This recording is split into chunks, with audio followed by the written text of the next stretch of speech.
Have you ever heard someone say that they've deconstructed their faith? Maybe you've heard stories about people like Rhett McLaughlin, Bart Campolo, or Josh Harris saying that they've deconstructed their faith and are no longer Christians. Perhaps you've heard a pastor or Christian leader warning you about the dangers of deconstruction, or maybe you watched a YouTube video or read a blog post that equated deconstruction to apostasy. But as a youth pastor, I'm going to show you how deconstruction can actually be a good thing, and I'm going to show you how to deconstruct your faith the right way.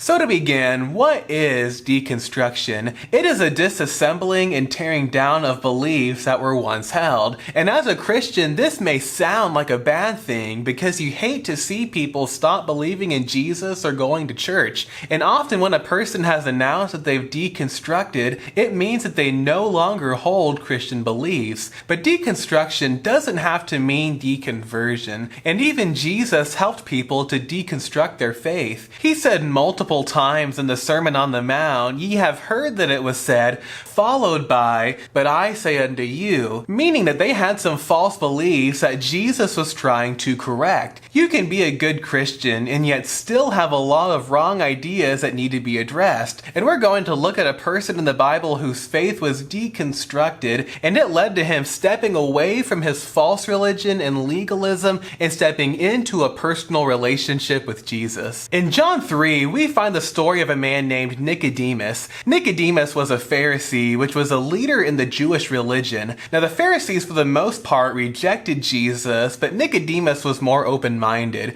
and he came to Jesus with some questions. It's good to question your beliefs. Many of us have questions about our faith, but sometimes we quickly shut them down and criticize the people asking them. When you have a faith that's never been questioned, then either you don't understand it yet, or maybe you don't believe in it enough to be able to ask the hard questions. But a faith that's true isn't afraid of questions, and a faith that can't be tested is a faith that can't be trusted. Next, we see that Nicodemus had some misunderstandings. Jesus spoke to him about being born again. He meant born again spiritually, but Nicodemus was thinking about it physically. And later in the conversation, Nicodemus in his confusion asked, "How can these things be?" To which Jesus replied, "Art thou a master of Israel, and knowest not these things?" Nicodemus was very educated, but he was miseducated. He was an expert in his field, but he failed to understand the simplicity of salvation.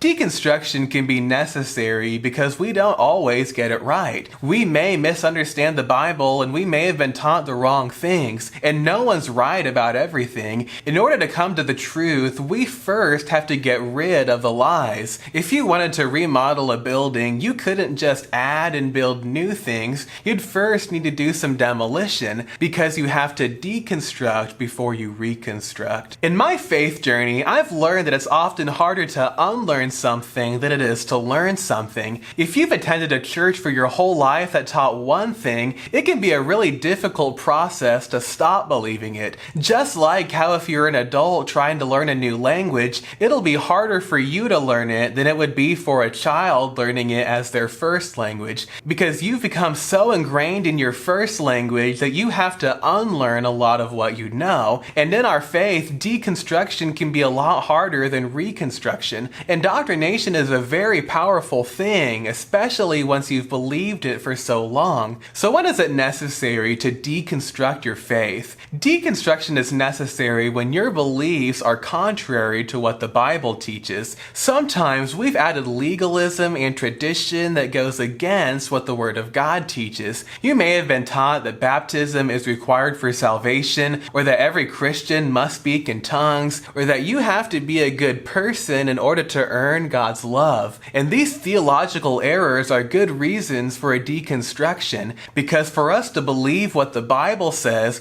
we first have to stop believing whatever the lie was. So here's 3 suggestions for a person who's deconstructing their faith. Number 1, don't believe everything you hear. While being an open-minded person is a good thing, you should also have some discernment. Don't just blindly accept whatever you're told, because no one's always going to be right in whatever they tell you. Just because a teacher is right about some things doesn't mean that they'll be right about everything. So don't just automatically assume that whatever you're taught is right. Number 2, search the Bible. Sometimes you'll hear something at church or in a Bible study and you'll question, is that true? Is that actually what the Bible says? And when you do, it's a good thing to do some research to compare what you've heard to what the Bible says. Acts 17 talks about the church in Berea who searched the scriptures daily whether those things were so. They didn't just assume that whatever they heard was right. They did their own research to check their pastor's teachings. When it comes to determining our beliefs, our focus shouldn't just be on what people say, but what the Bible says. And number 3, get counsel. I know that I just said to not believe everything you hear and to make your priority the Bible, but it's also good to go to other Christians and see what they think. When you question what you've heard, you should get second opinions before you decide that what you heard was wrong. The Bible says, where no counsel is, the people fall, but in the multitude of counselors there is safety. Sometimes a person will go really far out there in their beliefs, and the reason they go into this theological deep end is because they went there all by themselves. A wiser person would have counseled them otherwise, but they never went to them for help. That's why it's so valuable to be a part of things like Bible studies and to have mentors in your life. I'm definitely not in favor of a person deconverting from the Christian faith, but from the Bible, we see that the process of deconstruction can be very necessary, because sometimes you have to lose a certain belief in order to arrive at the truth. Deconstruction doesn't have to be deconversion, and hopefully this video will remove some of the stigma when we talk about it. Thanks for watching and subscribe for more.